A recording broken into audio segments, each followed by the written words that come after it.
Good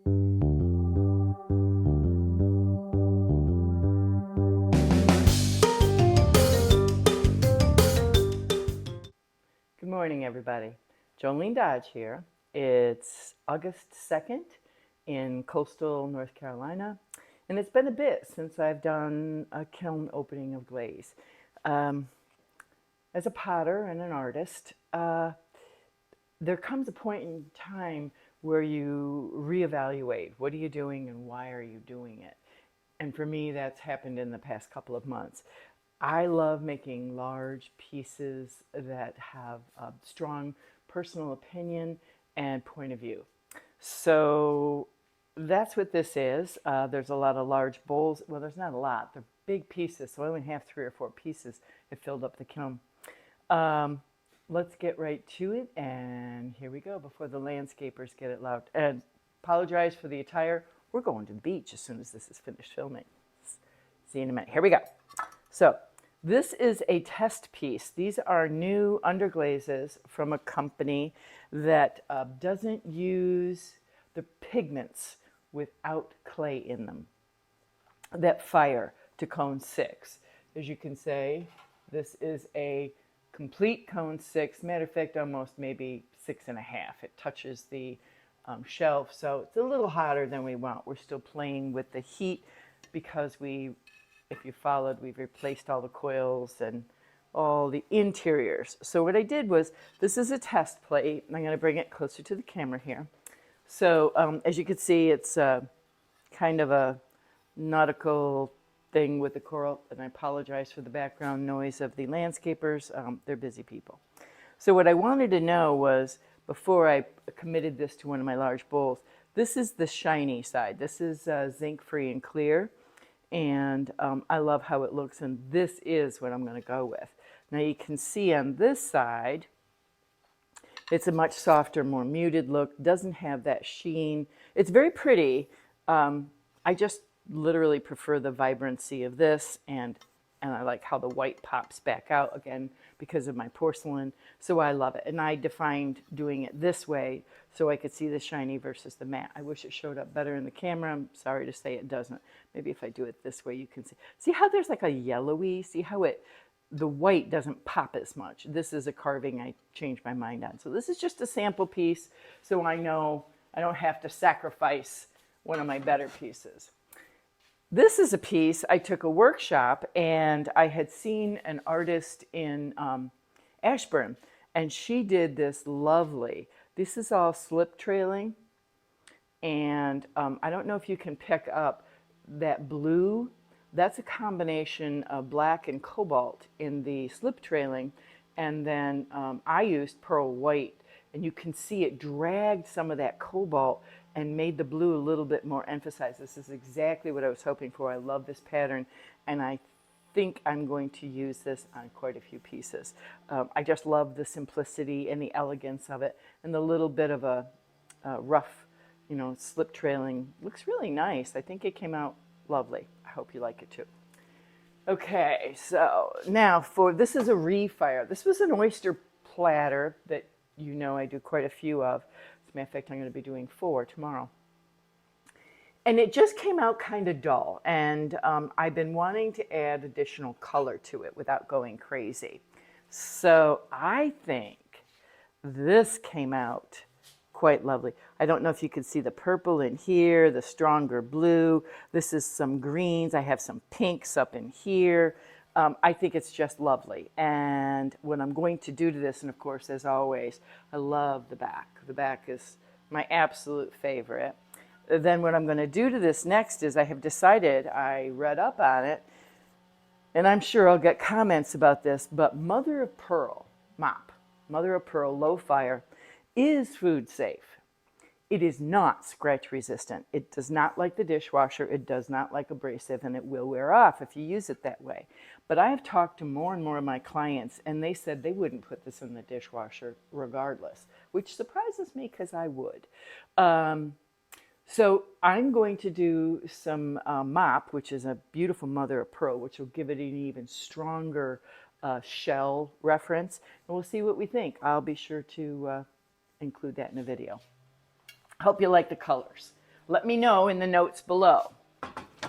Okay, so new kiln shelf. Dan, if you would take this. Ooh, I'm liking this one. This is quite, so this is what I've been focusing on, actually, doing things a little bit over the top.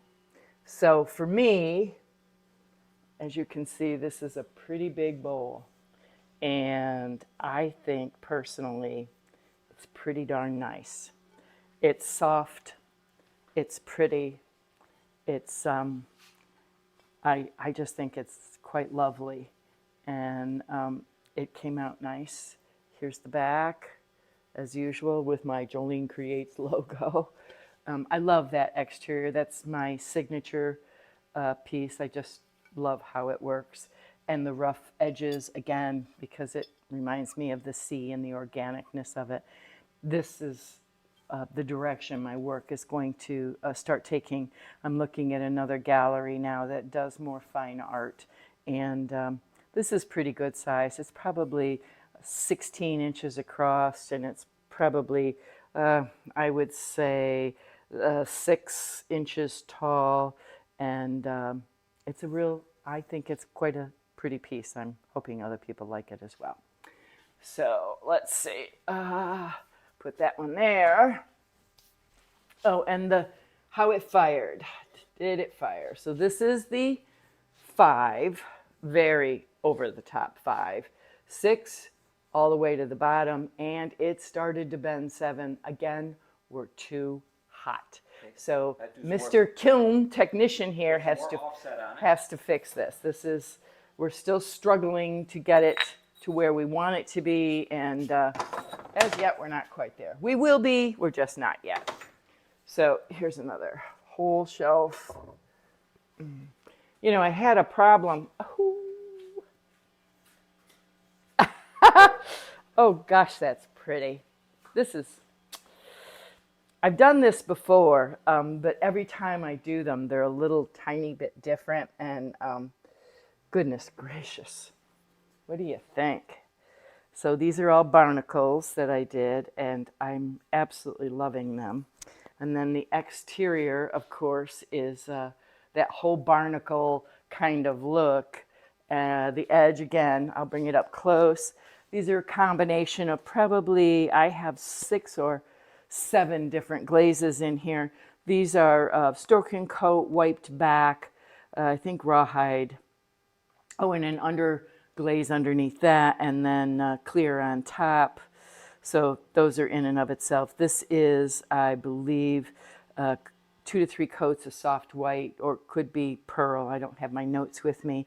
And then there's opal, and there's green tea, and there's mottled blue, and there's, what's the other? There's quite a bit here.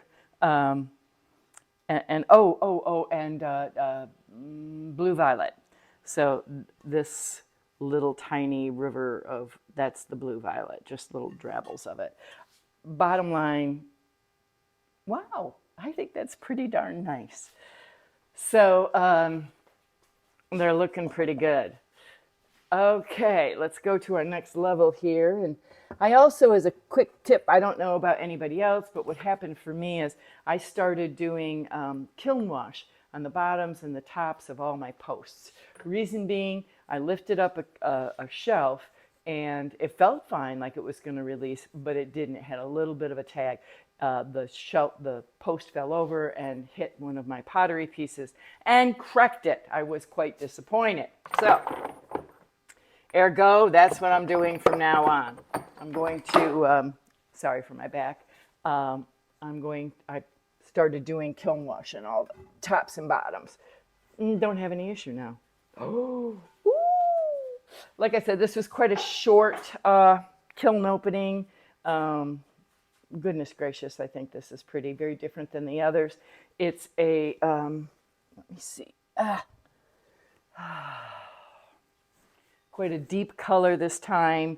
Instead of it always being so light, I wanted to change it up a bit. Obviously, the big old starfish, and of course my signature back as always, and then the starfish comes over the edge. I think that's a pretty look.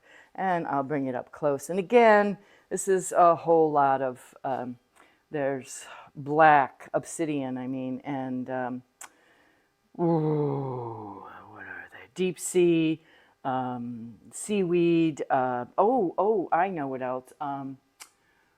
Mako shipwreck maybe, or galaxy, that's what some of this is some galaxy, just a variety. I like to do quite a few, and gosh, I think that's pretty. And there's even like some funky detail there, and I like that, how that came out. It opened itself, but it's not obviously anything it's just a nice piece. So for today, those are my bowls and my joys. So I hope you enjoyed, and I'm going to quick reload up and off we go with another. Have a wonderful week, and I'll see you next unload. Bye-bye.